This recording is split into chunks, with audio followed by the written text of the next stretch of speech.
Conversaciones anteriores, la primera con Eduardo Restrepo, una conversación que se llamó Stuart Hall y su pensamiento provocador. La segunda, tuvimos como invitada a María Graciela Rodríguez, quien desarrolló una charla cuyo título fue Regímenes de visibilidad y visualidad en torno a la construcción de la otredad. El mes pasado nos encontramos con Alejandra Sebrelli, docente de la Universidad de Salta, docente, investigadora, militante de la Universidad del Salta, y allí trabajamos a partir de la idea de fronteras, en una charla que se llamó Pensar en y desde las fronteras, un abordaje situado de las representaciones de las mujeres indígenas, y hoy, bueno, tenemos el agrado de contar con José Garriga Zucal, con quien vamos a conversar en torno o vamos a problematizar sobre la reflexividad. Y el título del encuentro de hoy es Los barras me decían cosas que no escuchaba, problematizando sobre la reflexividad. Este encuentro, en realidad este ciclo, surge de una serie de actividades que venimos sosteniendo un grupo de docentes, investigadores, becarios, becarias, en el marco de un recorrido por el abordaje desde una perspectiva de los estudios culturales o de los estudios críticos de la cultura. Podemos mencionar como algunos antecedentes el seminario de estudios culturales que coordinamos con Julia Kechner allá por el año 2014, 2015, no me acuerdo muy bien ahora. También la especialización en comunicación y culturas contemporáneas, que tuvo su primera corte por el año 2016-2017, y el proyecto de maestría en comunicación y cultura, que también venimos trabajando algunos y algunas docentes de la carrera de comunicación social. José fue docente de la especialización y también está invitado a formar parte del proyecto de maestría. Bueno, José es doctor en antropología social, es por la Universidad de Buenos Aires, es investigador del CONICET, además, bueno, secretario académico del IDAES y del IDAES de la Universidad Nacional de San Martín. Y bueno, ha dictado numerosos cursos de grado, de posgrado en distintas universidades nacionales y de la región de América Latina. Siempre como arrancamos estos encuentros, no me voy a extender mucho, porque ya me marcaron en los encuentros anteriores, pero siempre arrancamos estos encuentros reflexionando un poco acerca de por qué conversar, ¿no? Y nos parece como interesante también recuperar una idea que fue planteada en los encuentros anteriores, en torno a esta idea de conversar como una acción política. Una acción política que nos permite reflexionar acerca de nuestras prácticas, y nada mejor que conversar con José a partir de reflexionar acerca de nuestra tarea de investigación o de nuestros procesos de investigación. Bueno, en este sentido, ya le voy a ir dando la palabra a José, un poco para que nos cuente acerca de cómo ha venido él desarrollando sus tareas, sus trabajos de campo, cómo han sido sus inicios en la investigación, y cómo ha ido conectando José sus distintos temas, sus distintos abordajes, hasta llegar a lo que trabaja al día de hoy. Así que bueno, José, te saludamos y te pasamos la palabra. Bueno, muy buenas tardes a todos y todas. Lo primero, agradecer la invitación, así que muchísimas gracias al equipo que me ha invitado, a Julia, Julio, Marcelo, Emilia, no sé si hay más. Muchas gracias a todos y todas los que me han invitado. Yo vengo a ser casi un sapo de otro pozo, porque soy muy antropólogo, pero me siguen invitando a estos espacios, y entonces estoy muy contento de que sigan invitándome. Para arrancar la charla, lo que les propongo es contar un poco mi recorrido de investigación y hablar un poquito de reflexividad, que es lo que tiene como objeto este conversatorio, ¿no? Yo inicié la carrera de antropología en 1994, hace ya mucho tiempo, cuando el destino de los antropólogos decíamos que era ser taxistas, y por suerte no lo fuimos, ¿no? Porque hubiésemos chocado muchas más veces que los taxistas. Cuando inicié la carrera de antropología, inicié la carrera y empecé a pensar la investigación. La verdad que no me interesaba mucho el tema de la violencia. Llegué al mundo del fútbol de pura casualidad. Estábamos haciendo un trabajo con Sofía Tiscornia, para una materia que daba Sofía Tiscornia, sobre la seguridad en los trenes, y cuando estaba haciendo ese trabajo me cruzo con una barra brava que viajaba en el mismo tren. y la Barra Brava no pagó pasaje, la cuidaron a la Barra Brava, y la verdad que la policía parecía que lo estaba cuidando a ella y no al resto de los pasajeros. Y a partir de ese momento me empezó a llamar la atención el tema de las Barra Bravas. Yo ya no soy tanto, pero era muy futbolero, me gustaba muchísimo el tema del fútbol, era simpatizante de Colegiales y era muy, pero muy fanático de River. Y entonces empecé a pensar una investigación con la Barra Brava de Colegiales, a la cual tenía medianamente acceso, porque eran vecinos. Yo vivía en Carapachay, ellos son de Munro, conocía mucho de esos jóvenes por transitar bares, salidas varias, etc. Entonces propuse hacer una investigación que empezó en 1999 sobre la Barra Brava de Colegiales. Entonces inicié mi investigación sobre la Barra Brava de Colegiales en el 99, mediados, casi finales del 99, una investigación que duró hasta el 2000 y que terminó con mi tesis que defendí en el 2001. Esa es mi tesis de licenciatura, lo que trabajé era la cuestión entre las barras y la masculinidad, intentando entender las lógicas de las violencias para los barras vinculados a la prueba de la masculinidad. Para los barras, ser un verdadero hombre pasa por pelearse. Eso fue mi tesis de licenciatura. Luego, en el 2003 me presenté una beca de CONICET y empecé a hacer me presenté para hacer una investigación con la Barra Brava de Chacarita, que es una Barra Brava también cercana, con la cual tenía accesos, tenía contacto, lo que nosotros muchas veces lo que hacemos trabajo de campo llamamos portero, alguien que me permita el ingreso al campo. Pero no sé si alguien se acordará, en el 2003 la Barra Brava de Boca y la de Chacarita protagonizan una pelea famosa, y las posibilidades de ingresar en la Barra Brava de Chaca fueron, la verdad que se fumaron muy rápido, ¿no? Entonces tuve que pensar muy rápido a ver dónde podía hacer un trabajo de campo que tenga alguna de las similitudes que yo pensaba que tenía la hinchada de Chaca, ¿no?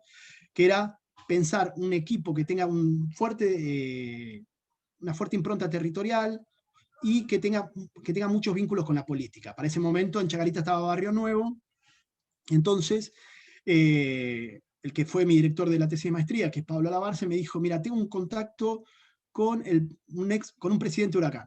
Entonces, a partir de eso, me metí con la Barra Brava de Huracán. En el 2004 inicié mi trabajo de investigación, que duró hasta el 2008. Durante esos 4 años trabajé con la Barra Brava de Huracán, intentando entender las prácticas violentas desde la óptica de los barras, y lo que me llamó mucho la atención era cómo a partir de la participación en el mundo de las barras se incluían en una red de relaciones sociales. O sea, la mayor parte de las veces uno piensa que incluirse en un mundo así socialmente negativizado puede excluirte del mundo social, pero por el contrario, ser parte de la barra te incluye dentro de un mundo de relaciones. Hice entonces, entre el 2003, 2004 y el 2008, hice mi tesis de maestría y mi tesis de doctorado trabajando con la Barra Brava de Huracán. Me doctoré con eso, en el 2008 defendí mi tesis de doctorado y en el 2009 inicié una investigación con policías de la provincia de Buenos Aires. Trabajando con los policías, mi objetivo era pensar qué era para los policías las violencias. A mí me interesaba entender las violencias de la óptica policial, o sea, entender qué era lo que los policías definían como violencia.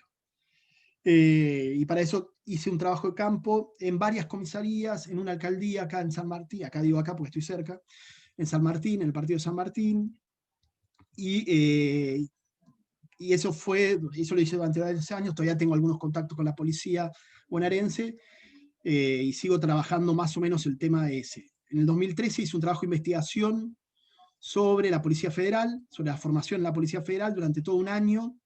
Visité las escuelas de cadetes y sobre todo la escuela de cadetes, para entender cómo se les enseña el uso de la fuerza. También, entre el 2010 y el 2015, fui coordinador del Observatorio Nacional del Ministerio de Educación de Violencia en las Escuelas, o sea que trabajaba el tema de violencias en las escuelas. Y también entre el 2012 y el 2014 hice varios trabajos de investigación en barrios pobres, comúnmente denominados Villa Miseria, sobre la representación de la violencia en esos barrios. O sea que hasta desde el 1999 hasta casi la actualidad, he trabajado muchos temas de violencia. Soy un violentólogo, podríamos decirlo de alguna manera. Esto tiene un parate porque hace un año que estoy bueno, este año no sé si existe, ¿no? La verdad, el año pandémico no sé cómo ponerlo en un calendario. Este año no sé cuándo empezó, cuándo termina, pero hace 2 años había empezado a trabajar con guardaparques en el Parque Nacional de Tierra del Fuego, analizando las representaciones de la cultura sí, también, de la naturaleza para los guardaparques, ¿no? La dicotomía cultura y naturaleza para los guardaparques. Bien, entonces, en general lo que he trabajado son temas de violencia, ¿no? Y los he trabajado con un enfoque etnográfico. Para eso lo que hice fue participar de las actividades de las barra bravas, participar de las actividades policiales, tomar mate en una comisaría, viajar no en patrulleros, nunca viajé en un patrullero, no tuve esa suerte, pero sí en los autos policiales, dando vueltas con ellos. Hice trabajo, no soy policía, pero tengo mentalidad policial después de tanto tiempo. Y entendiendo entonces que la charla tiene que ver con la reflexividad, mi propuesta es pensar como 4 dimensiones de la reflexividad, ¿no? Hay una dimensión de la reflexividad que es, Marcelo se ríe, no sé por qué, ¿tengo que parar? ¿Voy rápido? No, seguí. Hay una dimensión de la reflexividad que es la dimensión que más utilizamos, o comúnmente utilizamos, que es la que tiene que ver con dar cuenta de cuáles son las relaciones que tenemos con nuestros informantes, ¿no? Que es la dimensión de la reflexividad más común. Dado que la mayor parte del trabajo que hacemos los antropólogos es trabajo de campo en el cual uno se relaciona y en la construcción del dato es el resultado de una relación personal con sus informantes, hay una dimensión muy importante de la reflexividad que es pensar cómo ese vínculo construye el dato, ¿no? Teniendo en cuenta, obviamente, que el dato se construye, el dato no existe, ¿no? Cómo se construye el dato en una relación personal con nuestros informantes. Esa es la primera dimensión de la reflexividad, que es la más común y más corriente para todos nosotros y todas nosotras, ¿no? Es la que más hacemos, la que más nos sale. Pero a esta dimensión de la reflexividad quisiera agregar 3 cuestiones más, disculpe, 3 cuestiones más que me parecen importantes. La primera es una dimensión de reflexividad de dar cuenta de cómo construimos el problema, cómo definimos nuestros problemas. Nuestra pregunta de investigación también debe ser incluida dentro de la reflexividad. ¿Qué significa la reflexividad aquí? Significa pensar por qué elegimos un tema, cómo elegimos un tema y cómo vamos delimitando un tema. Parece una cuestión menor, pero es un punto importante para dar cuenta de cómo se construye el problema y cómo vamos a después analizarlo ese problema. Luego ampliamos, voy y vuelvo sobre esto, ¿no? Pero esa es una primera dimensión que me parece importante. A la hora de definir un problema, a la hora de delinear un objeto de investigación, también tenemos que ser reflexivos acerca de por qué elegimos este tema, cómo llegamos al mismo y cómo lo vamos a investigar.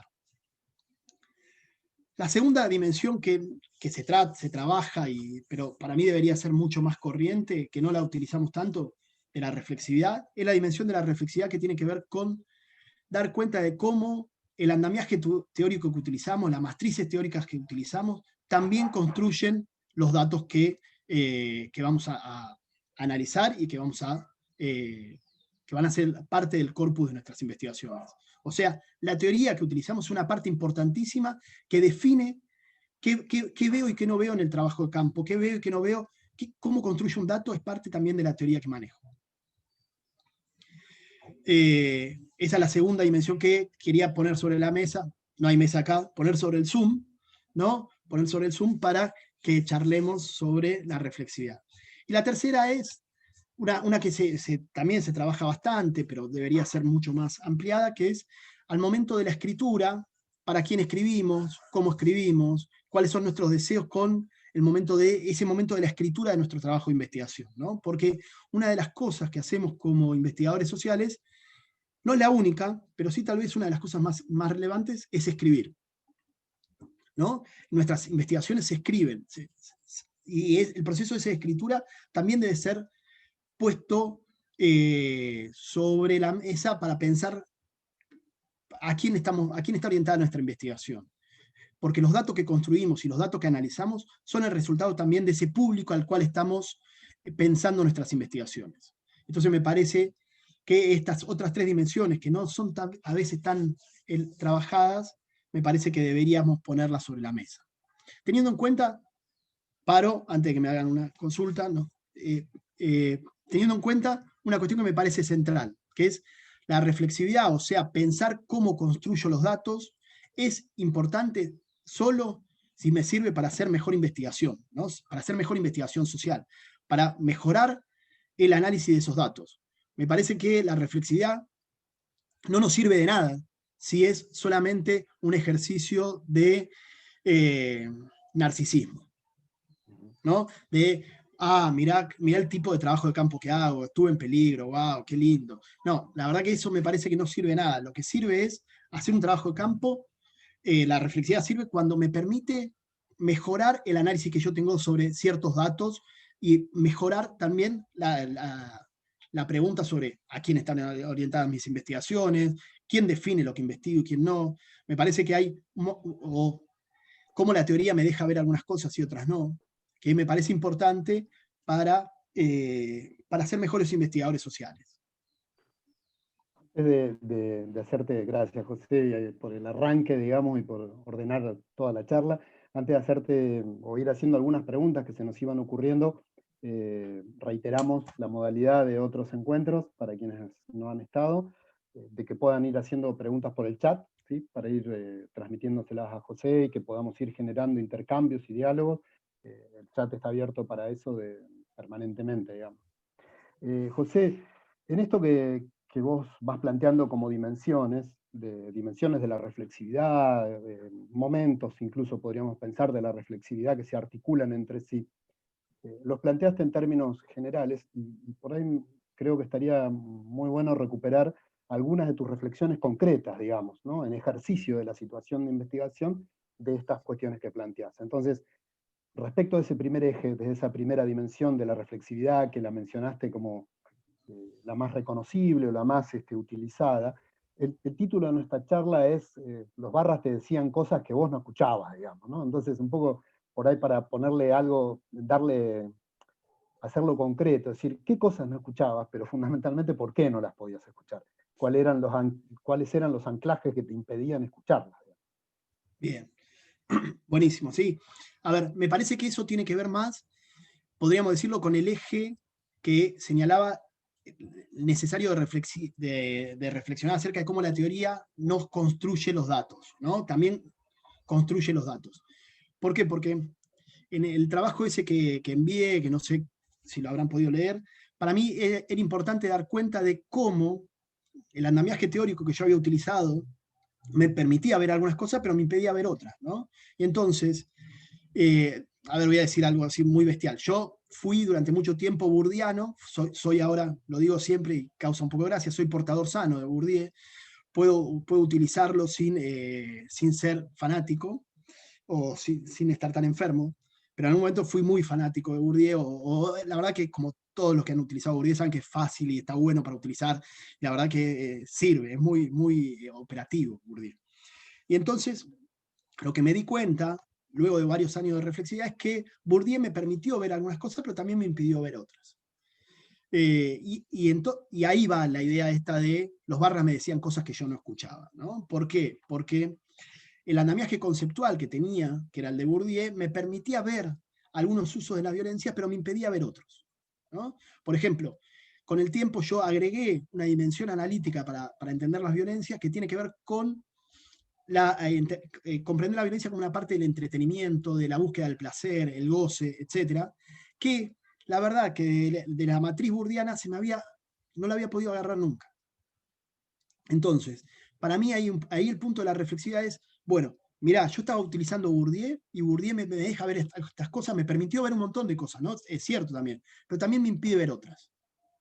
Y me parece que ahí está bueno que sepamos cuáles son nuestros límites, ¿no? Porque todos tenemos una biblioteca atrás con la que dialogamos, pero también sabemos que hay otras bibliotecas con las cuales no dialogamos, ¿no? Y eso es un punto importante, sobre todo porque muchas veces, con mucha ingenuidad, creemos que lo que analizamos o el resultado de nuestros análisis es la verdad. No, también es cierto que es un recorte determinado, y en este caso la cuestión teórica hace un recorte determinado sobre la construcción del dato. Entonces, eso me parecía sumamente importante, ¿no?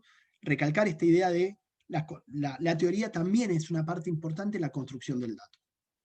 Junto con José, junto con la teoría, y releyendo un otro artículo todavía en borrador, digamos, y que no ha tomado, no es público, vos mencionabas referencias a posicionamientos ya no tanto conceptuales, aunque están articulados seguro, sino políticos, digamos, ¿no? De algún modo políticos personales, en el sentido de cuando decías muy gráficamente, inicialmente, y creo que era tu tesis de grado, me costaba comprender por qué se estaban peleando entre barras de clubes en vez de ir a tirar piedras a la Casa Rosada, ¿no? Algo así, digamos, era tu reflexión. Entonces decir, Era bueno, joven, ahí ¿no? Fui también. joven en algún momento, entonces creía que el camino era tirar piedras en la Casa Rosada. Ahora que estoy mucho más peronizado, no diría eso, pero en ese momento militaba en el trotskismo y bueno, tenía una visión del mundo diferente. Pero sí, me parece importante, Marcelo, que acá, para tener en cuenta cómo construimos nuestro objeto, también tengamos en cuenta que la construcción del dato también es el resultado de las posiciones políticas, sociales, de las personas en un momento determinado, ¿no? Yo siempre cuento, que me sirve mucho para iluminar esto, es buena parte de mi investigación de maestría y doctorado la hicimos, no juntos, pero Verónica Moreira hizo una investigación similar en el Club Independiente, entonces ella llegaba a ver unas cosas y yo llegaba a ver otras. La dimensión de género es un punto importantísimo también para entender cómo un investigador va construyendo los datos, ¿no? La dimensión de género, la dimensión social, la dimensión etaria, vuelvo sobre ese punto, ¿no? También hoy día vería otras cosas. Entonces, ubicar a los investigadores dentro de un mundo de relaciones sociales es importantísimo, ¿no? Porque dentro de ese mundo de relaciones sociales analizamos los datos que construimos. Y no solamente los analizamos, sino también los construimos.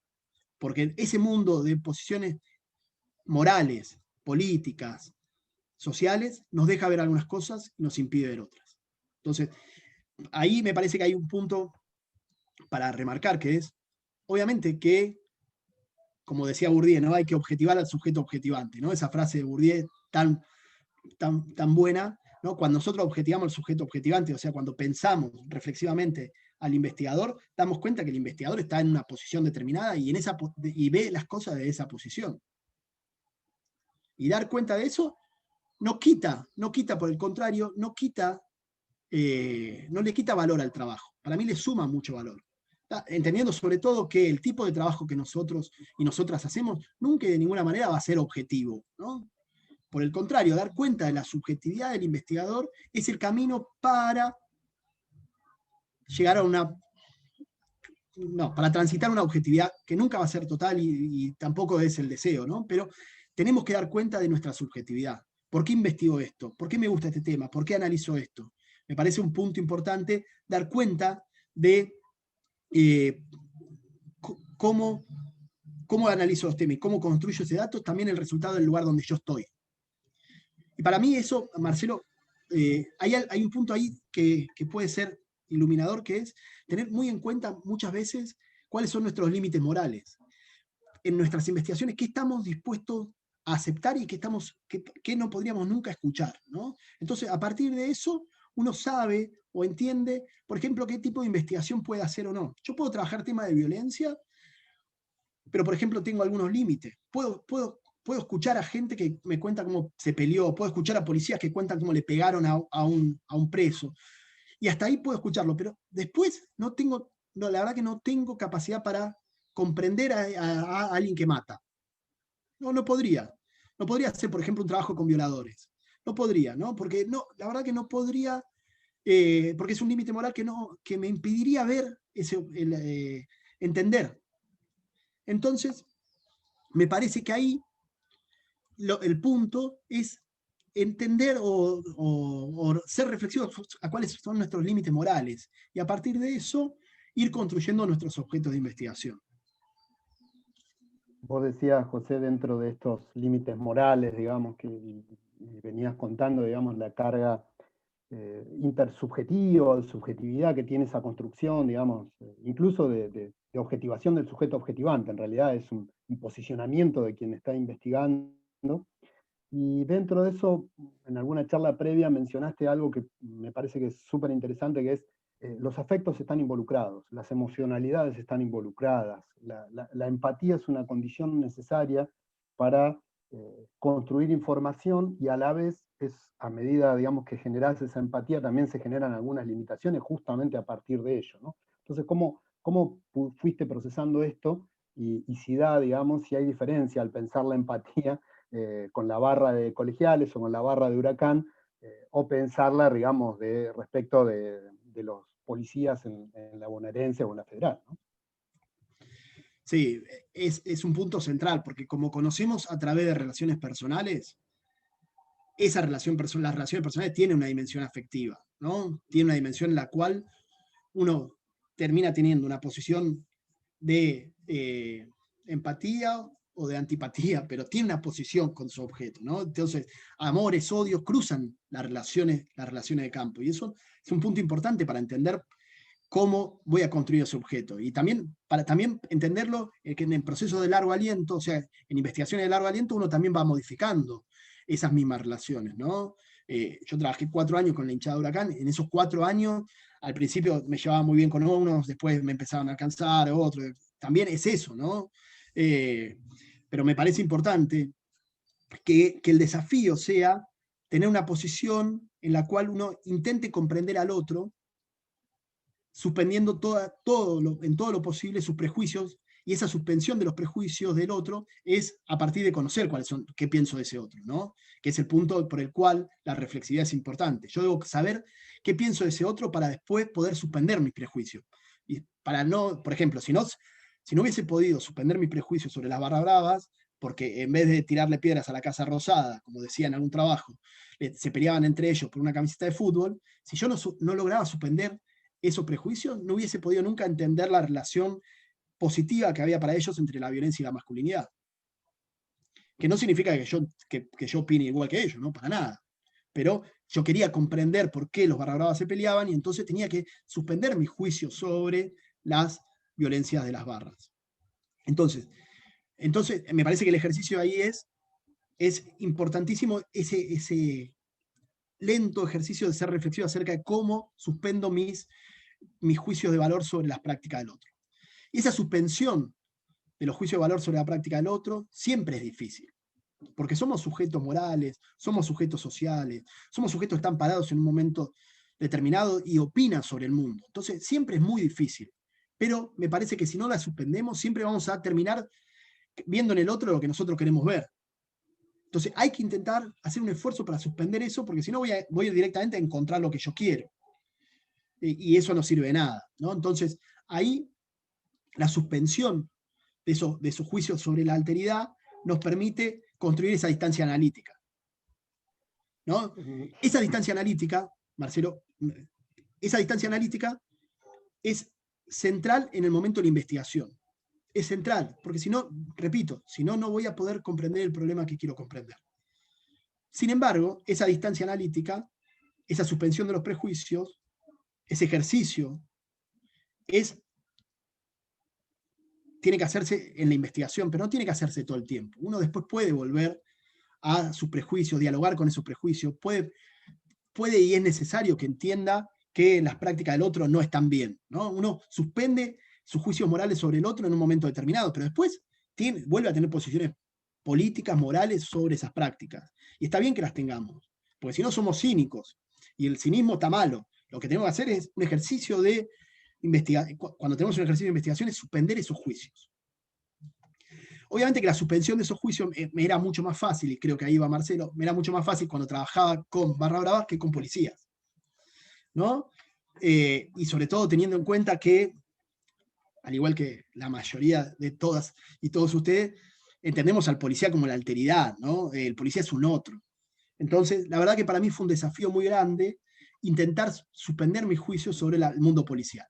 Yo la verdad que entré a la policía pensando a la policía de una forma muy homogénea.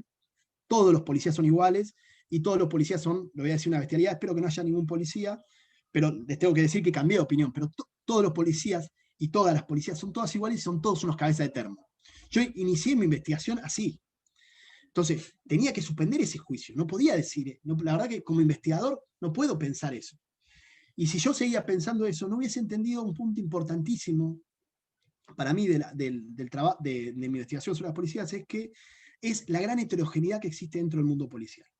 una enorme heterogeneidad, que desde afuera parece un mundo totalmente homogéneo, ¿no? Pero uno entra a una comisaría, yo hice mi primer trabajo de campo en comisaría fue una comisaría en La Plata. En mi primer trabajo de campo encontré en mi comisaría, dije, porque no era mía, pero como iba mucho, es mi comisaría, encontré en mi comisaría un mundo social sumamente heterogéneo, pero muy heterogéneo, ¿no? Siempre lo cuento, no sé si me han escuchado, pero en esa comisaría había dos músicos, policías, estoy hablando, dos policías que también eran músicos. Uno era rockero, el otro tocaba música entre folclore, pero trabajaba a veces haciendo mariachi. O sea que tenía una changa por el lado de la música que si uno lo encontraba en otro lado no parecía nada que ver con un policía. En esa comisaría había una mujer policía que quería ser modelo. Había un policía que era profesor de física en una escuela secundaria y ocultaba su identidad como policía cuando iba a la escuela secundaria. Había muchos policías que, sobre todo los oficiales, que estudiaban en la universidad y que querían, sobre todo derecho, ¿no? Y que estudiaban derecho en la universidad. Y había uno de esos policías que se había enamorado de una mujer que era parte del PO, del Partido Obrero, y estaba enamorado del trotskismo, o sea que era casi trotsko en ese momento de mi investigación. Entonces, toda esa heterogeneidad de ese mundo me parece muy rica para entender por qué los policías no actúan siempre de la misma forma. Los y las policías, ¿no? ¿Por qué las y los policías actúan de forma diferente ante una idea que vos hablas con los policías y los policías te dicen que ante ciertas situaciones deberían actuar todos igual? Y la verdad es que no actúan todos igual. Si vos sos varón o sos mujer es una diferencia. Si estuviste mucho tiempo en la policía, la institución te forma de una manera determinada, actúas de... Entonces, hay muchas heterogeneidades. Y siempre recuerdo el pastor, ¿no? Teníamos un policía pastor que él decía que Jesús había tocado su corazón y que y por eso no le pegaba a los presos cuando le tocaba ser imaginaria, ¿no? Imaginarias son los que cuidan los presos. Entonces, esa heterogeneidad me parece un punto importante y no la hubiese podido entender nunca desde mis prejuicios. Lo mismo que con los barras, ¿no? Yo siempre cuento, porque es muy gráfico, el barra brava de colegiales, que era los sábados barra brava y los domingos era Boy Scout. Esa dimensión, esa heterogeneidad de ese mundo social, es posible llegar a esa heterogeneidad si uno rompe esos juicios, suspende su juicio durante un momento determinado. No durante toda la investigación, no durante todo el trabajo, sino durante el momento de la investigación. Y eso es un punto importante. José, digo, conectando con esto que planteás, que creo que generaría un debate súper interesante, digamos, porque uno puede identificar, digamos, o priorizar las regularidades, las homogeneidades o las construcciones que desde lo colectivo pueden presentar algunos cuerpos, o algunos espacios relacionales, como la barra brava o la policía, o pasar el tamiz y revisar ahí adentro también las heterogeneidades, las diferencias, las particularidades. Y algo dijiste cuando hablaste de la barra de colegiales, tu primer trabajo, digamos, en tesis de grado, pero una pregunta que que nos hacemos muchas veces en investigación, pero digo, se hacen también desde las y los estudiantes que están laburando sus tesis y empezando sus tesis, es ¿cómo ingreso al campo? ¿No? ¿Cuál es el modo, digamos, para encontrar una pista de ingreso que no te cierre, que no te limite, o que no te posicione en un lugar desde el que después ya no vas a poder construir información o va a costar mucho, ¿no? Entonces, por ahí si tenés alguna idea, por ejemplo, en relación a esto de cómo entraste en relación a la policía, ¿cuál es el modo para vos para construir esto? Sin recetas, digamos, ¿no? Sino desde tu experiencia, sí. Claro. Perfecto. Sin recetas porque es muy artesanal, ¿no? Toda esa parte de la construcción del ingreso al campo es muy artesanal. La verdad que en casi todas mis investigaciones entré a través de relaciones personales y no a través de relaciones institucionales. Y eso es un punto importante, porque cuando uno ingresa a través de relaciones institucionales, también queda encorsetado en un papel determinado. Tal vez uno después puede cambiarlo si la investigación es de muy largo aliento, ¿no? Pero, si no, a ver, repito algo, el dato se construye, ¿no? Entonces, en una interacción, lo que yo soy es importantísimo para el otro, para lo que me diga el otro. Entonces, si yo voy a entrevistar a un policía y le digo, mirá, tengo autorización del Ministerio de Seguridad, me va a decir una cosa muy distinta a que si yo lograba entrar a las comisarías como logré, a través de un contacto que me dio mi mamá, a través de un contacto que me dio mi mujer, ¿no? Entonces uno llega a esos cosas de formas muy extrañas, ¿no? Mi mamá conocía a alguien de Cáritas que conocía a un comisario que conocía, logré un teléfono, le dije lo que quería hacer, fui y me dejó, mirá, me dijo, cuando lleguen sus superiores, no lo dijo de esta forma, lo dijo mucho más bestialmente, que yo me tenía que ir, pero si no, podía estar en la comisaría tranquilamente. Entonces, si tengo que dar un consejo, me parece que tenemos que buscar la forma en la cual la construcción de ese dato nos permita no encorsetar el dato, no encorsetar la relación. Entonces eso hay de forma diferente, porque también uno puede llegar a partir de relaciones personales, pero esas relaciones personales también determinan lo que te van a decir algo, ¿no? Si vos vas a estudiar, no sé, los procesos políticos dentro del peronismo y decir, vengo de parte de Cristina o de Alberto, te van a decir una cosa diferente que si decir, hola, no conozco a nadie, me contás qué es el peronismo. Entonces, en todos Vengo de lados, parte de Pichetto. claro, ahí, si bien no me parece Pichetto, no sé cómo será en la zona de usted. Acá no le va a ir muy bien. Bien, entonces, es buena, ¿no? Para una novela, vengo de parte de Pichetto. No, vuelvo, porque me parece importante. Tenemos que pensar que el dato es una construcción en una relación. Y entonces lo que el otro me va a decir también es central lo que yo soy para ese otro.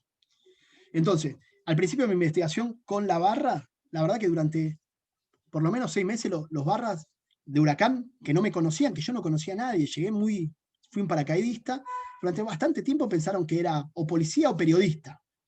Y en los dos casos no era muy lindo ser policía y periodista, ¿no? Varias veces me contaban las cosas que le hacían los periodistas que se infiltraban, ¿no? Una vez antes de un viaje largo me contaron, no, la última vez que encontramos un periodista lo desnudamos en la ruta y lo dejamos tirado.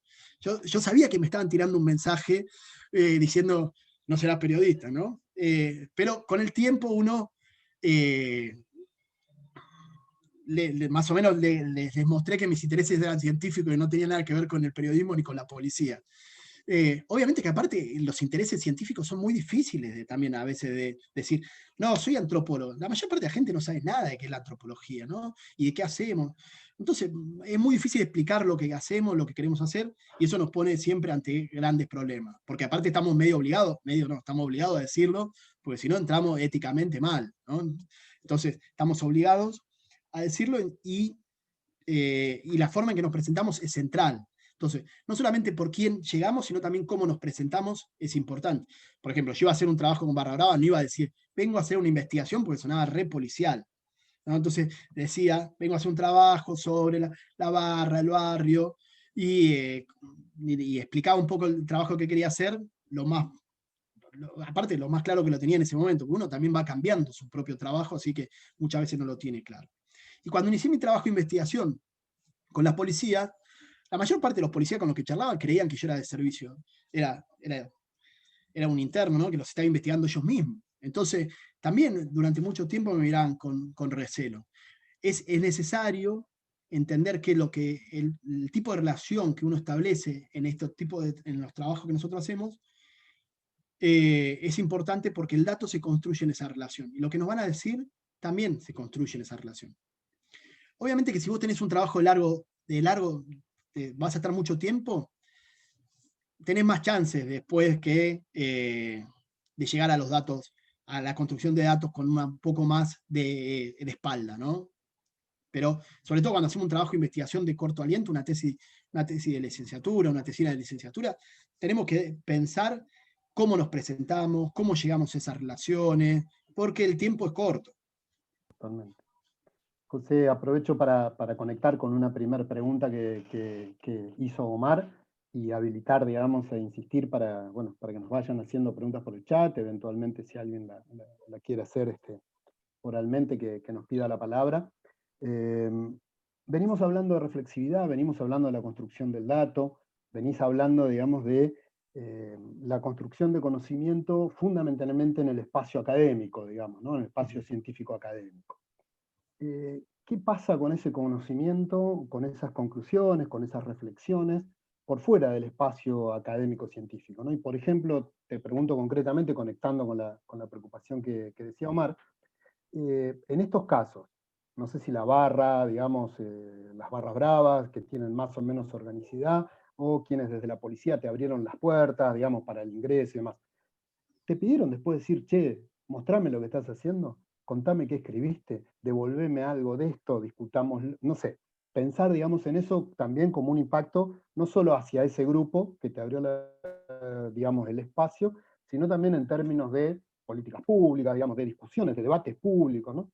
Como pensar la construcción de conocimiento por más allá del mundo de lo académico. Perfecto. Es una pregunta que para mí es una pregunta más interesante porque una parte de la pregunta nos obliga a pensar el vínculo entre el mundo académico y el más allá, ¿no? Un vínculo que a veces es muy difícil de trazar, pero creo que estamos en muchos casos deseosos de hacerlo y a veces tal vez hasta obligados. Obligados a hacerlo, ¿no? Hay varias cuestiones en la pregunta. Una primera dimensión de la pregunta tiene que ver con la devolución. Y la verdad que yo he intentado devolverles a todos y a todas, porque también a las policías también, los trabajos que fui haciendo. Entonces, cuando escribía algo, se los mandaba, y durante mi trabajo de campo con la hinchada de Huracán me sirvió bastante aparte, porque les mandaba mis trabajos y me empezaron a creer que era antropólogo, ¿no? Entonces, fue hasta una estrategia, te diría, bastante buena. Pero también es cierto que me parece acá importante tomar algo, ¿no? Cuando uno devuelve, la mayor parte de las investigaciones que nosotros hacemos suelen ser bastante agresivas para los investigados, ¿no? Agresivas en el sentido de que uno cuando analiza siempre violenta. Uno cuando... Porque a mí los hinchas de Huracán me decían que se la reaguantaban y yo después decía que se la aguantaban igual que todo. No eran la hinchada que más se la aguantaba, ¿no?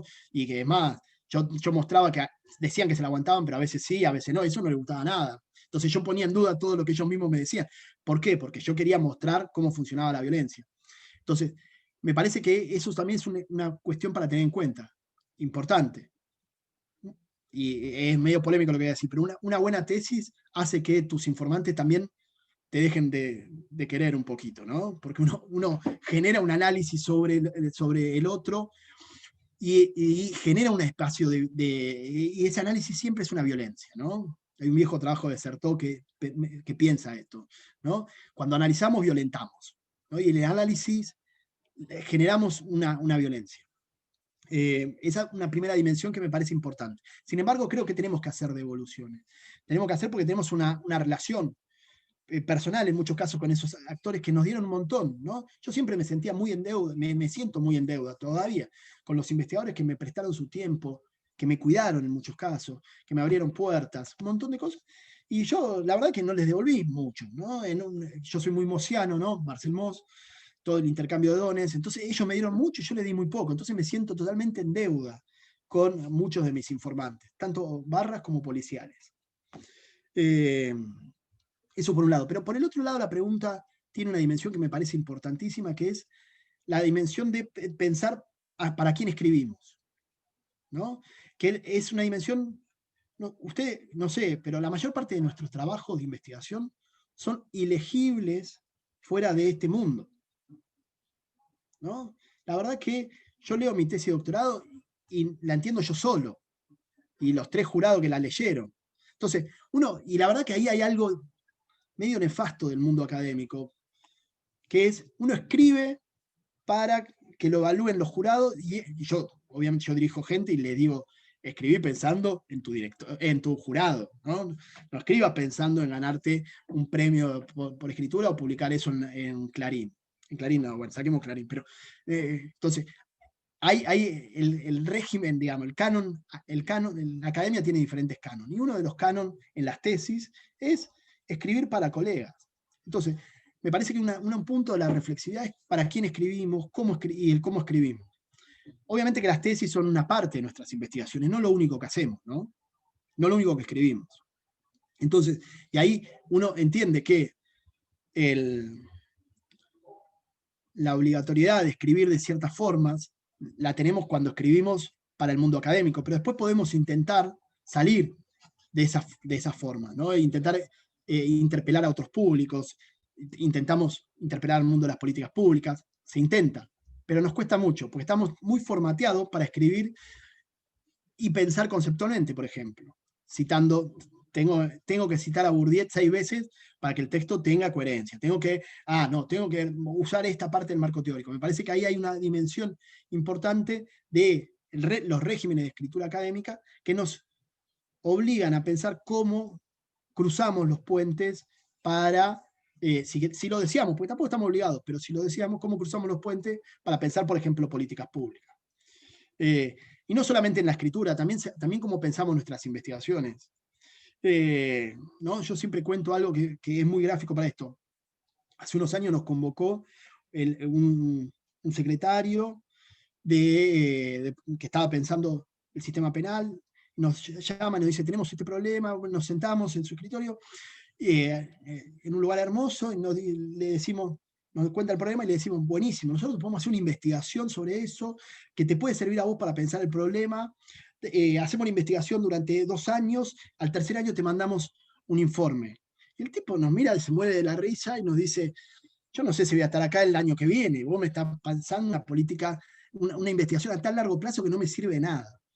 Me parece que entonces es necesario pensar, ser reflexivo acerca de qué manera nuestras propias dinámicas de investigación también impiden esos diálogos con las políticas públicas. Y si deseamos hacerlo, tenemos que ser un poquito más flexibles.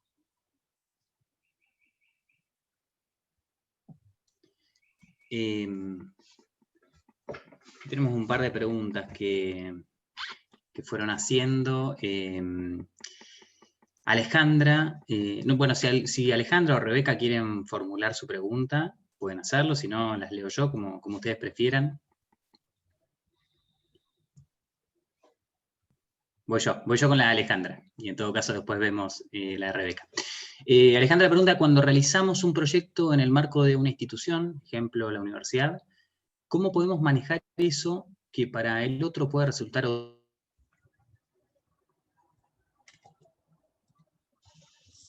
¿Se congeló, Julio?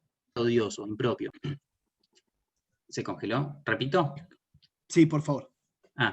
Bueno, pregunta Alejandra, cuando realizamos un proyecto en el marco de una institución, por ejemplo la universidad, ¿cómo podemos manejar eso que para el otro puede resultar odioso, impropio? Muchas veces esta situación nos condiciona en qué podemos publicar y en qué no. Bueno, dale, y después seguimos con la de Rebeca. Bien, no, me parece que es uno de los grandes problemas de nuestras investigaciones, ¿no? Cómo llegamos a construir esa relación, de dónde venimos. Hay un viejo texto de Grimson que se llama, no me acuerdo el nombre, pero una frase de una canción de Tita Merelo, ahora no me sale el nombre, que es, se dice de mí, ¿no? Entonces, la importancia de dónde vengo construye el dato, ¿no? Entonces, uno muchas veces ahí está obligado, porque como viene de la universidad está obligado a hablar de la universidad, pero también muchas veces puede desmarcarse de lo que las instituciones dicen sobre. También aquí me parece que, más allá de un consejo, me parece que uno tiene que dar cuenta de que eso es parte de nuestras investigaciones. Yo no sé si uno puede zafar de eso. Tenemos que decir, bueno, la verdad que así se investiga. Y en esas investigaciones, en el tipo de investigaciones que hacemos, esos son condicionantes. Son condicionantes que vamos a tener siempre. Me parece que acá hay un ejercicio que es necesario, que es dar cuenta de esos condicionantes. Porque si no caemos en alguna ingenuidad muy grande de pensar que somos libres, ¿no? Como que el ejercicio del intelectual que es libre y que llega a la investigación totalmente libre, me parece que es muy ingenuo, verdaderamente, y que ahí uno, y repito sobre el primer punto, tal vez sobre la primera etapa de la reflexividad que mencionaba, que me parece importante, que es ese punto en el cual nuestras investigaciones son también construidas dentro de agendas sociales que nos superan a nosotros, ¿no? Las agendas sociales que dicen esto es un problema, nos superan ampliamente a todas y todos. Nos superan, no es, digamos, se nos imponen agendas sociales. Para ser bien gráfico, yo quiero señalar algo que es aquí importante. Nosotros y nosotras, los que trabajamos el tema de la violencia del fútbol, hace más de 20 años que venimos repitiendo una frase que es: no todas las violencias son resultado de las prácticas de las barra bravas. Sin embargo, casi todos y todas estudiamos barra bravas. ¿Por qué? Porque la agenda social orienta la investigación hacia ese lado. Entonces, las otras formas de violencia, las otras violencias que son parte del mundo del fútbol, quedan opacadas. Quedan opacadas cuando las analiza Clarín, pero también quedan opacadas cuando las analiza el mundo académico. Y no se habla de las violencias de los plateístas, no se habla de las violencias de los medios de comunicación, no se hablan de esas otras formas de violencia que también son una parte central para entender el fenómeno violento en el fútbol. Y así podemos pensar un montón de ejemplos en los cuales me parece que es sumamente necesario dar cuenta de que cuando nosotros hacemos una investigación, no la elegimos, ¿no? O pensar que la elección es una elección condicionada, ¿no? ¿Y qué es? Si no, caemos en una ingenuidad bastante, soy libre, hago lo que quiero, y la verdad es que nadie es libre ni hace lo que quiere. Y voy a decir una bestialidad, por suerte. Por suerte. Sobre todo por suerte a la hora de formar un tema de investigación, ¿no? ¿Por qué? Y lo digo acá más como mi rol como gestor, como parte de la gestión, ¿no? Dentro del mundo académico. Está bueno orientar las investigaciones, está bueno que uno se incluya dentro de un equipo de investigación, está bueno que dentro de ese equipo de investigación uno se forme, ¿no? Porque lo que nos pasa es, nosotros vemos que aquellos que no se incluyen dentro de ese equipo de investigación son los que más tardan en hacer sus investigaciones, son los que abandonan, etcétera, etcétera. Entonces, cuando uno cree que está perdiendo libertad, muchas veces está ganando un formato para hacer algo.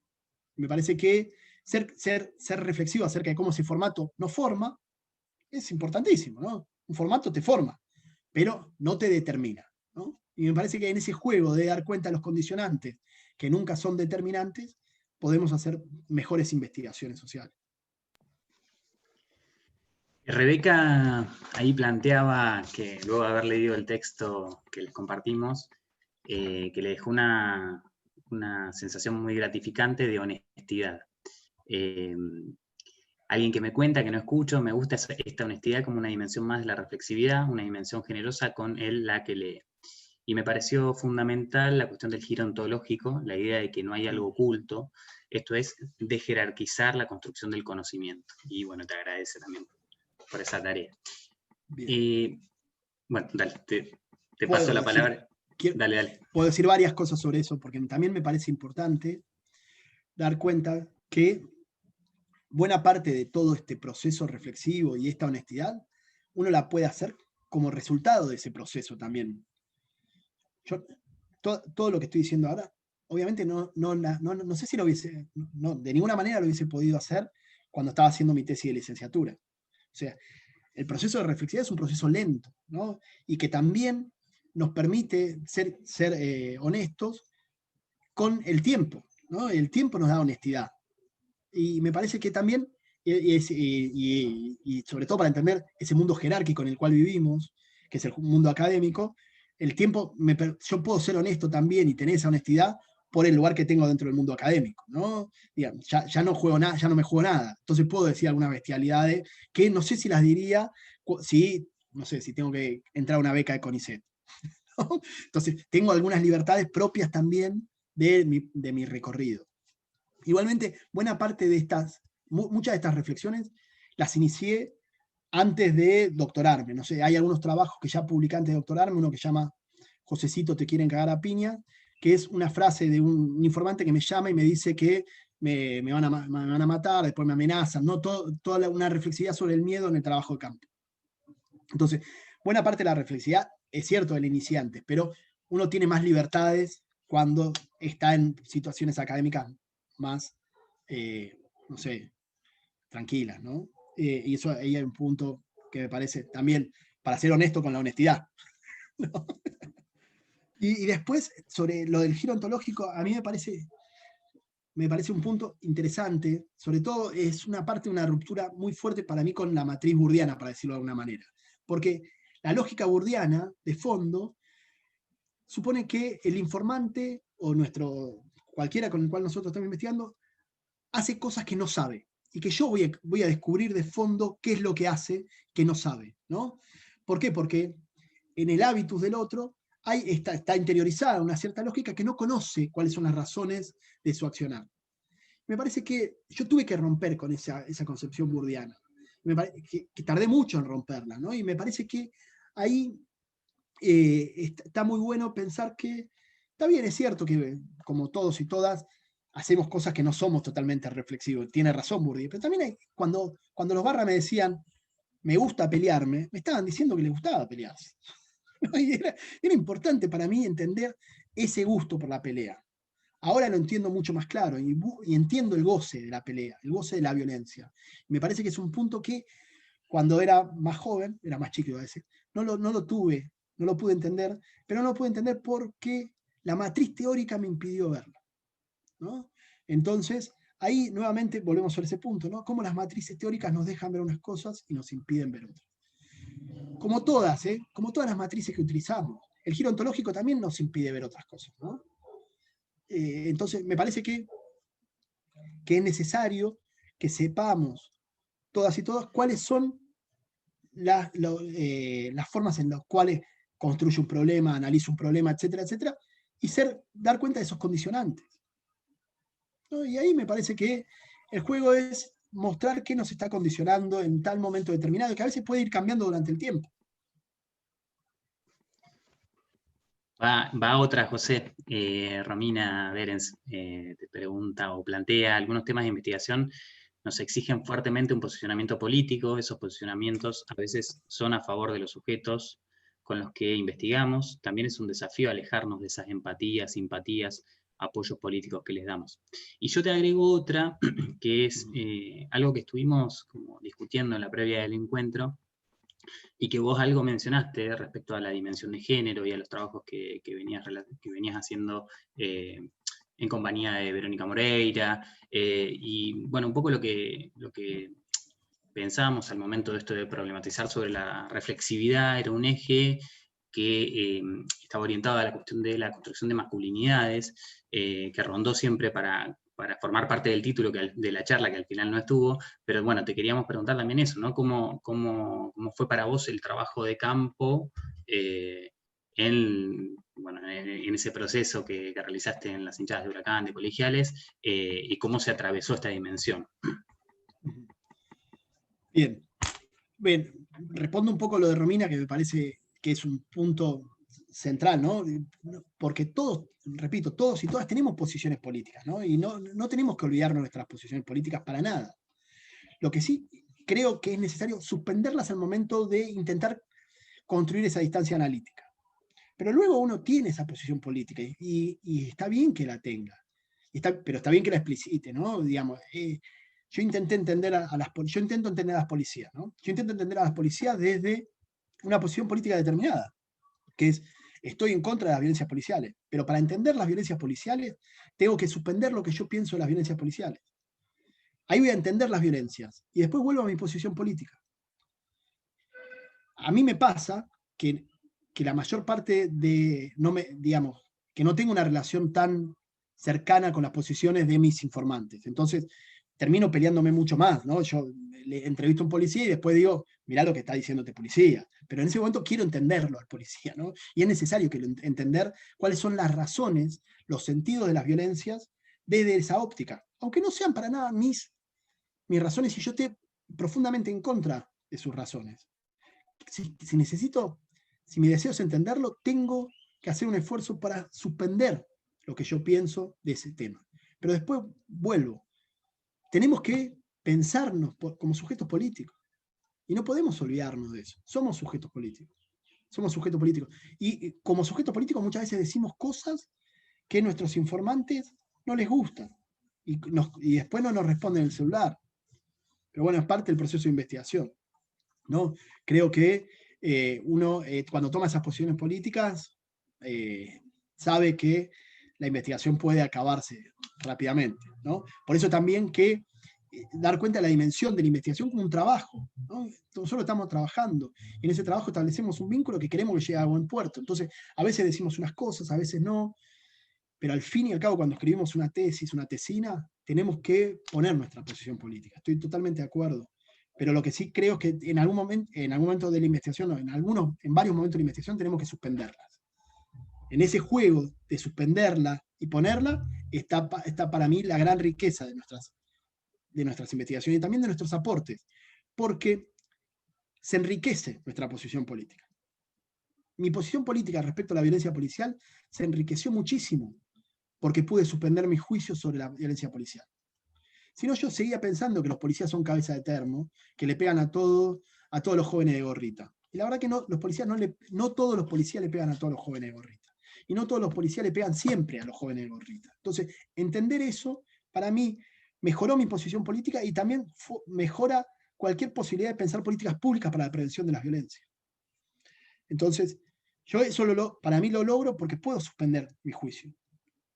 Y después volver a mis posiciones políticas. Volver a mis posiciones políticas enriquecedoras. Eso sobre las posiciones políticas. Sobre la masculinidad, la pregunta de Julio tiene que ver con que les envié al grupo, al equipo que me invitó a esta reunión, les envié un trabajo que todavía está en borrador y por eso no circuló, sobre una reflexión sobre la masculinidad en el trabajo de campo, sobre mi masculinidad en el trabajo de campo. Por eso va la pregunta de Julio, ¿no? Yo inicié mi investigación con Barra Bravas cuando era muy joven, ¿no? Y en un grupo donde ser verdaderamente hombre estaba asociado a la violencia, ¿no? Y donde yo, por ejemplo, yo no participaba de prácticas violentas, en ese contexto, ¿no? En el contexto del fútbol. Supongo muchas veces me he peleado antes, pero no en el contexto del fútbol, y no participaba, y entonces para los Barras yo era, lo voy a decir bestialmente, disculpen, dentro de la lógica nativa, no era un macho, ¿no? Era lo que los Barras dicen un puto, o sea, alguien que no se pelea. Y a mí me parece un ejercicio mío de reflexividad actual sobre ese momento del trabajo campo, me permitió dar cuenta de que yo estaba mi masculinidad estaba siendo muy interpelada por la representación que ellos tenían sobre mi masculinidad. O sea, a mí no me gustaba que esos jóvenes, que en muchos casos tenían mi misma edad, sobre todo en el primer trabajo, piensen que yo era un puto. Hoy día lo leo con el diario del lunes y digo, qué pavo que soy, por Dios, qué me importaba lo que piensen estos tipos. Pero sin embargo, en ese momento, a mí no me gustaba que esos tipos piensen que yo tal vez era puto. Entonces me daba cuenta, hoy día me doy cuenta, que en ciertas reuniones yo hablaba de mi pareja. Ellos contaban sus peleas y yo hablaba de mi pareja, porque entendía que de esa forma me ubicaba en un mundo masculino, aunque para ellos no me ubicaba en un mundo masculino, claramente, ¿no? Sin embargo, había como un deseo mío de no ser reconocido como puto, aunque la idea de puto para ellos era otra cosa. Me parece que es necesario hacer una reflexividad sobre la masculinidad, en función que aparte, en este caso, esta es una dimensión, pero en otras dimensiones, uno también construye sus datos en función de esa masculinidad. Lo que los Barra Brava me decían a mí, y lo que los y las policías me dicen a mí, tiene que ver con que me definen como un hombre determinado, como un hombre cis, ¿no? Y a partir de eso, me dicen cosas. Y mis preguntas también tienen que ver con cómo yo me presento como hombre. Me parece que en ese punto es necesario ser también muy claros acerca de cómo el género va moldeando la relación de campo. Igual podemos pensar el género, la clase, la edad, la etnia, ¿no? Todas las dimensiones que nos ubican en un punto determinado de una relación social. Y que a partir de eso nos van a decir unas cosas y nosotros vamos a preguntar unas cosas determinadas. Repito, repetir es pedagógico, dicen muchas veces, uno construye el dato en una relación social. Y en esa relación social uno es muchas cosas, pero uno es un hombre blanco de clase media que viene con un título universitario a preguntarte algo. Todo lo que te digan tiene que ver con eso, en mi caso. Si veo a Tere acá, si va Tere, van a ver una mujer blanca con un título universitario que les va a preguntar algo. Si va otra, ¿se entiende? Eso es un punto importante para entender cómo el dato se construye. Género, clase, edad, son puntos importantes. Bueno, sé que tenían que cortar a las 7 y me extendí un poco. No, buenísimo, José. No sé si hay alguna otra pregunta que quieran formular, si alguien quiere tomar la posta del micrófono y formular la última o las últimas 2 preguntas. Si no, vamos a ir. Dale, Tere. Dale, toma la palabra. y Bueno. después te hacemos la pregunta que escribió María Laura en el chat. Y vamos a ir cerrando ya. Me pareció muy interesante todo lo que dijiste, pero por ahí pensando en los estudiantes que están haciendo sus tesis y que muchas veces encuentran obstáculos, ¿no? Porque ellos diseñan su pregunta, reflexionan acerca de lo que quieren hacer, plantean los objetivos, pero después una cosa es cuando empezás, vas al campo y te encontrás con un montón de situaciones, de obstáculos. Bueno, y cómo juega la creatividad en eso, y cómo hacer para que no te juegue en contra, digamos, la angustia, ¿no? Porque a veces te trabas tanto que o te dicen los estudiantes, estoy trabada acá y no puedo salir, y a veces el director tampoco puede ayudar mucho. Eso nada más. Bien, buenísimo. Es una pregunta que hacemos como directores, ¿no? Está buenísimo, ¿no? A ver, tiene varias dimensiones la pregunta. La primera es señalar que un proyecto es eso, es un proyecto, nada más, ¿no? Y que la mayor parte de las veces cuando uno hace un proyecto, y para la antropología, lo mejor que te puede pasar es que ese proyecto esté mal, porque uno entonces encuentra que el campo tiene algo para enseñarte, que esas relaciones de campo te van a decir algo que vos no tenías totalmente en tu pregunta. Entonces, el proyecto de investigación es eso, es un proyecto, y lamentablemente, o para mí, positivamente, puede ser que ese proyecto se rompa, y que no, digamos, que le quede algo de tu pregunta, pero que la pregunta tenga que modificarse. Porque como conocemos a través de relaciones sociales, lo mejor es que esa pregunta se modifique en algo. Si no, muchas veces voy a descubrir lo que planteé antes. Y la verdad que no está bueno eso. Entonces, para mí lo central es, nosotros también tenemos talleres de tesis, le decimos, hagan esto en el primero, hagan talleres de esto. Se hace eso, ¿no? Sin duda. Pero hay un ejercicio que es decirles a todos y todas, es el proyecto, cuando uno va a hacer la investigación real, muchas veces se rompe. Es un proyecto. Eso por un lado. Por el otro lado, la pregunta de Tere tiene una dimensión central que es la angustia. Cuando uno está escribiendo la tesina, escribiendo sus tesis, siempre tiene una dimensión de angustia terrible, enorme. Y es imposible que dejemos de tener esa angustia, porque uno va a terminar siendo un producto que va a ser evaluado. Entonces es imposible que no tengamos una angustia. Me parece central saber que vamos a tener esa angustia, ¿no? Y buscar como contracara a esa angustia el placer. Hay una dimensión de placer también en lo que hacemos, que tiene que ver muchas veces con la creatividad, ¿no? Si bien el canon académico es bastante estricto, entonces te dice, vas a tener que hacer una introducción, en la introducción vas a poner esto, vas a hacer 4 capítulos y después unas conclusiones, hay algo creativo que está muy bueno. Entonces, juguemos con la creatividad dentro del canon, ¿no? Que, a ver, repito, o no sé si lo dije, no repito. Todos los géneros tienen formas y condiciones, ¿no? La novela también, el cuento también. La tesis es uno de esos, tiene un montón de condicionantes, pero igual que los otros géneros. Tampoco seamos. Hay muchos y muchas colegas que dicen, no, la tesis me está agobiando, es un género muy, muy cerrado. Todos los géneros son muy cerrados, ¿no? En realidad, ¿no? Hay una frase apócrifa que siempre uso de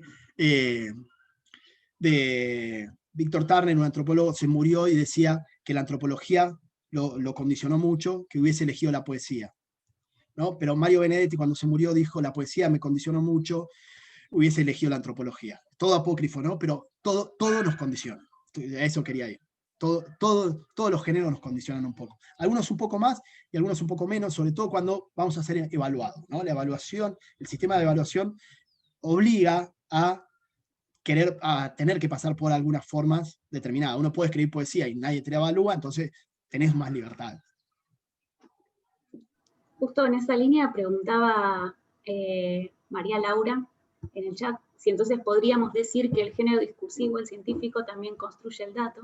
Es una pregunta. Y yo agrego justo en esta clave que decías en relación con lo poético, cómo se hace, si hay alguna especie de consejo al respecto, en el manejo de los relatos que están rozando el discurso literario, la ficción, y sobre todo que los antropólogos lo manejan muy bien, al paso entre el relato que podría ser considerado la ficción del hacer la historia y el análisis más duro, si se quiere, del registro académico.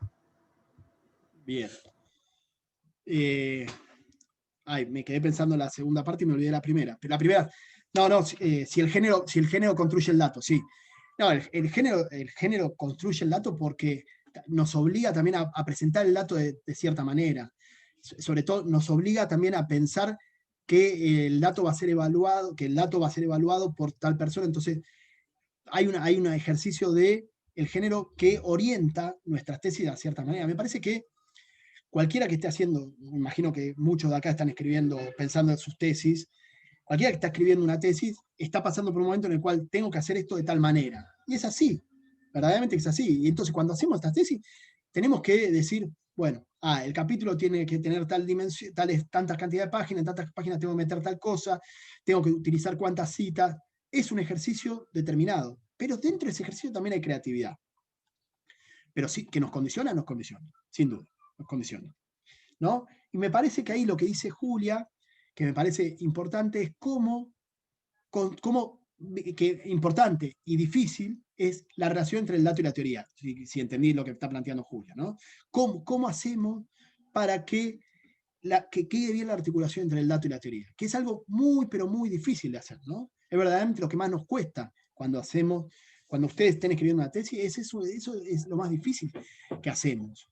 Sin embargo, es un ejercicio, ¿no? Uno va leyendo a quien te gusta que lo hizo, ¿no? Como todo, se aprende leyendo mirá cómo lo hizo, no sé, mirá cómo Malinowski cuenta esto, mirá cómo lo hace Gertz. Entonces uno va leyendo y entonces va diciendo, bueno, me gustaría hacerlo de tal manera. Siempre uno tiene una idealización al principio de ustedes, me gustaría hacerlo de tal manera, y después termina haciendo lo que se puede, ¿no? Y eso también es central, ¿no? Voy a dar un consejo que es brutal. 2 consejos, si me permiten, ¿no? Y sobre todo si hay muchos tesistas.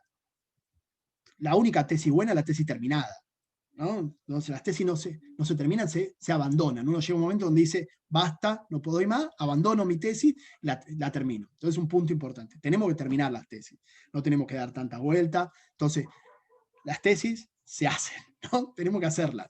Me parece importante. Y al fin y al cabo, en todas las dimensiones, tanto en la tesis de licenciatura como en la tesis de maestría, en la tesis de doctorado, todas las tesis al fin y al cabo son un ejercicio igual, que es responder una pregunta. Responder una pregunta en 100 o 300 páginas, pero es responder una pregunta. Un ejercicio parece así, lo presento para que es fácil, mirá, lo dice porque ya la escribió, entonces, pero pensemos el ejercicio de eso, ¿no? De escribir una tesis es responder una pregunta, y la verdad, me parece que muchas veces nos juega en contra pensar que tenemos que hacer con nuestra tesis algo que modifique el escenario de las agendas de la comunicación, de la antropología. Y la verdad que no.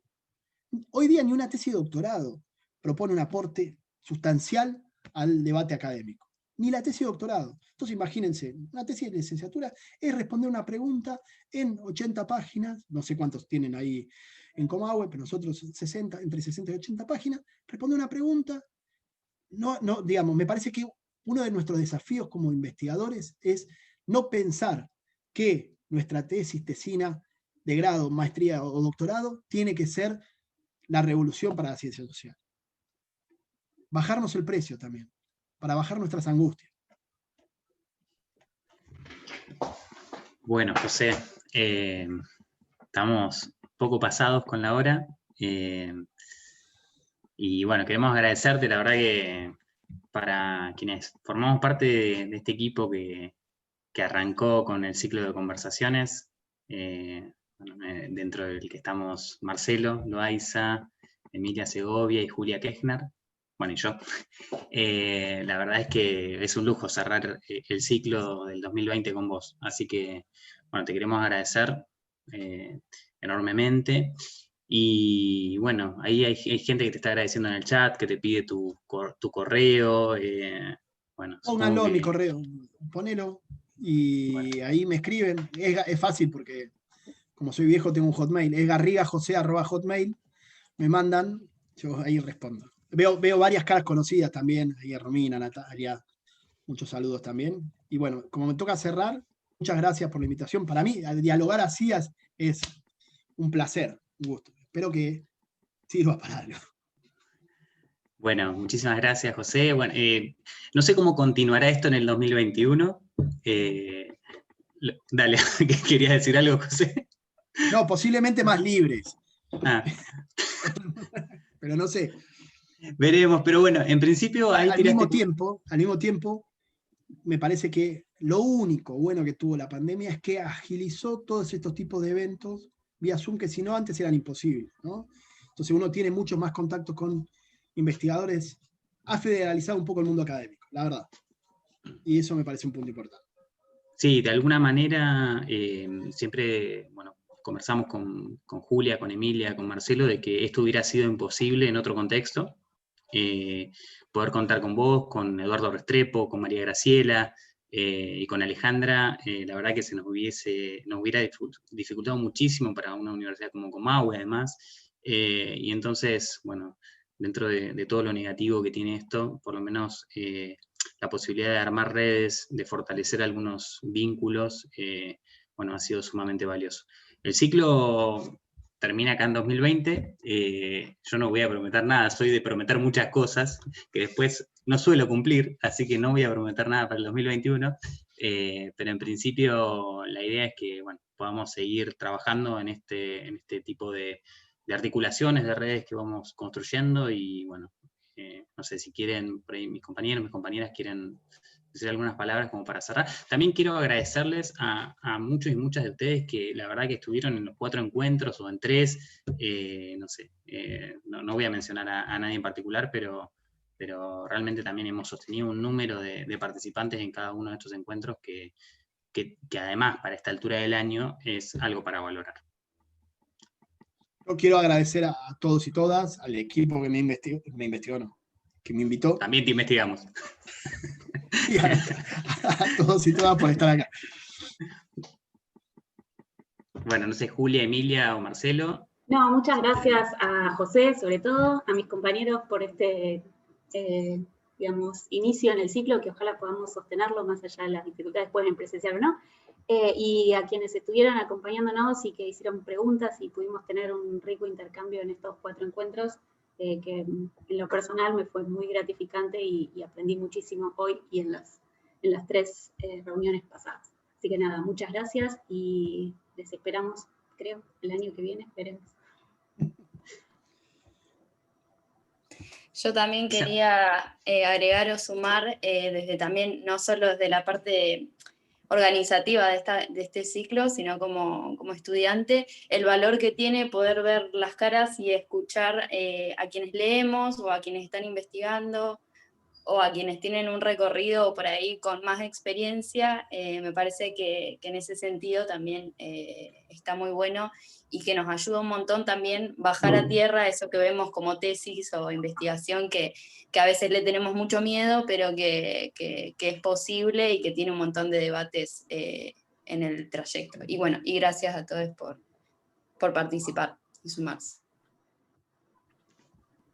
Gracias a todas, a todos por estar, especialmente a Julio y a Julia, porque bueno, arrancaron con la idea, que inicialmente era una idea, arrancaron bajito, convocándolo a Restrepo, y a partir de ahí nos fueron bajito, arrancaron alto. Bajito, sí, arrancaron bajito, convocando a Restrepo, y a partir de ahí nos fueron convocando, nos sumamos a la tarea, trabajar con ellos es fantástico, y creo que bueno, también que estén todas y todos que están hoy aquí, somos 30 y pico, se ha mantenido gente, han hecho preguntas, hay intercambios, me parece que se ha generado un espacio de una dinámica que no queda otra que comprometernos en la continuidad, con más, con menos, con diferencias, pero a partir del próximo año. Muchas gracias otra vez, y especialmente a José. Y nos podemos ir con una frase de José, que me parece que viene muy al caso para este momento, que la única tesis buena es la tesis terminada. Eso va para muchísimos y muchísimas de nosotros y nosotras, ¿no? Exacto. Bueno, nos vemos. Muchas gracias. Chao, muchas gracias. Que cierren bien el año.